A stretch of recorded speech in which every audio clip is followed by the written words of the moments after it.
गुरुवार की रात जयपुर के बीजेपी दफ्तर में तालियों की गड़गड़ाहट के बीच इन 4 लोगों ने पार्टी की सदस्यता ली।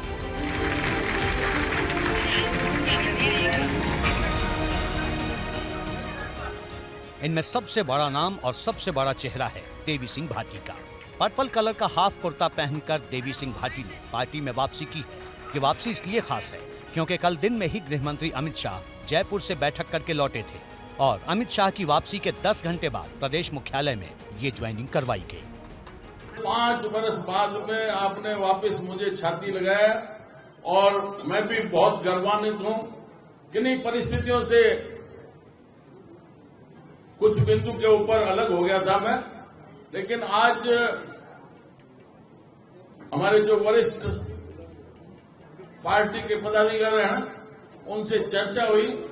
कोई थोड़ा बहुत गिला शिकवा था तो वो भी दूर हो गया। देवी सिंह भाटी को वसुंधरा राजे का करीबी माना जाता है। केंद्रीय मंत्री अर्जुन मेघवाल का विरोध करने की वजह से देवी सिंह भाटी बीजेपी से बाहर हुए थे। अब जब वापसी हुई है तो माना जा रहा है कि अमित शाह ने राजस्थान को सेट कर लिया है। देवी सिंह भाटी की ज्वाइनिंग के लिए पार्टी के प्रदेश मुख्यालय में प्रदेश प्रभारी अरुण सिंह, चुनाव प्रभारी प्रहलाद जोशी और पार्टी के प्रदेश अध्यक्ष सीपी जोशी समेत तमाम बड़े नेता मौजूद थे। देवी सिंह भाटी वसुंधरा कैंप के नेता माने जाते हैं। साल 2019 में अर्जुन राम मेघवाल के खिलाफ प्रचार करने की वजह से भाटी को पार्टी से बाहर किया गया था।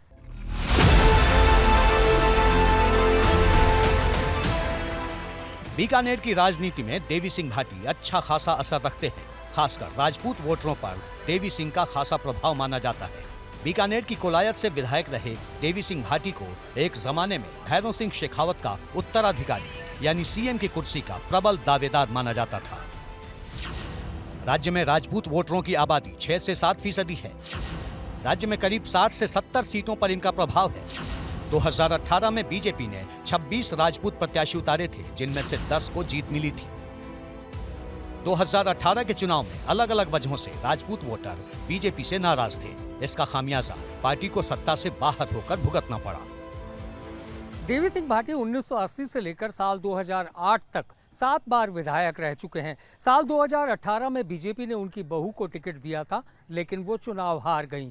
देवी सिंह भाटी ने तब अर्जुन राम मेघवाल पर खिलाफ काम करने का आरोप लगाया था और इसके बाद से ही उनकी पार्टी से दूरी बन गई।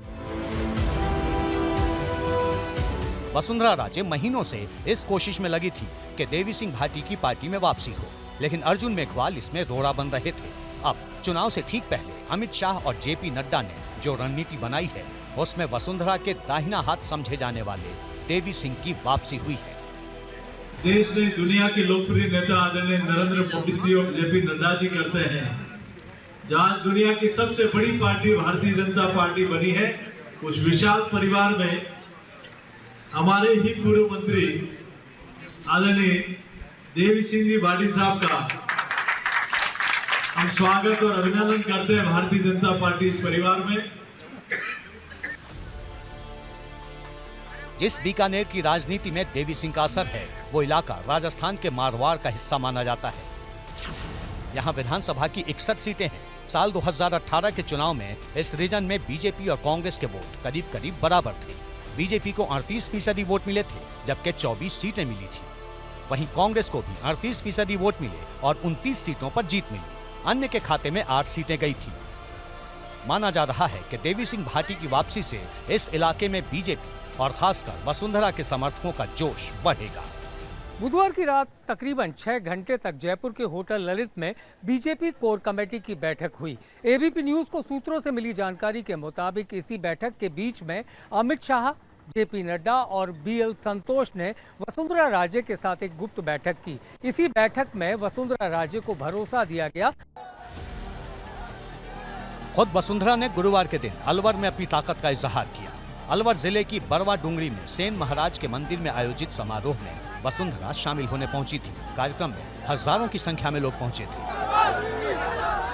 अभी इससे पहले 23 सितंबर को रक्षा सूत्र कार्यक्रम के दौरान सैकड़ों महिलाओं को अपने घर पर जुटाकर वसुंधरा ने एक तरीके का शक्ति प्रदर्शन किया था। एक किस्म से ये मातृशक्ति का एक अटूट बंधन है मैं मानती हूँ कि यह टूट बंधन है, क्योंकि जब मैं कहीं भी जाती हूँ दौरा में और मैं भाषण देती हूँ तो मैं कहती हूँ कि जातियों का मैं नहीं मानती।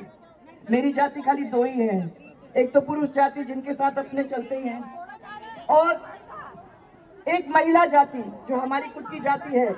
जिस जाति को अगर आप गिनती करो तो पूरे राजस्थान की आधी शक्ति हमारी महिलाएं ही हैं।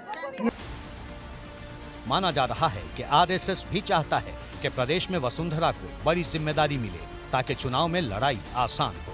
गुरुवार की रात जिन लोगों ने बीजेपी की सदस्यता ली उनमें बांदीकुई से चुनाव लड़ चुके भागचंद सैनी भी शामिल थे। साथ में सीएलसी कोचिंग के डायरेक्टर श्रवण चौधरी और सीकर के गेटवेल हॉस्पिटल के डॉक्टर बीएल रेणुमा ने पार्टी का दामन थामा है।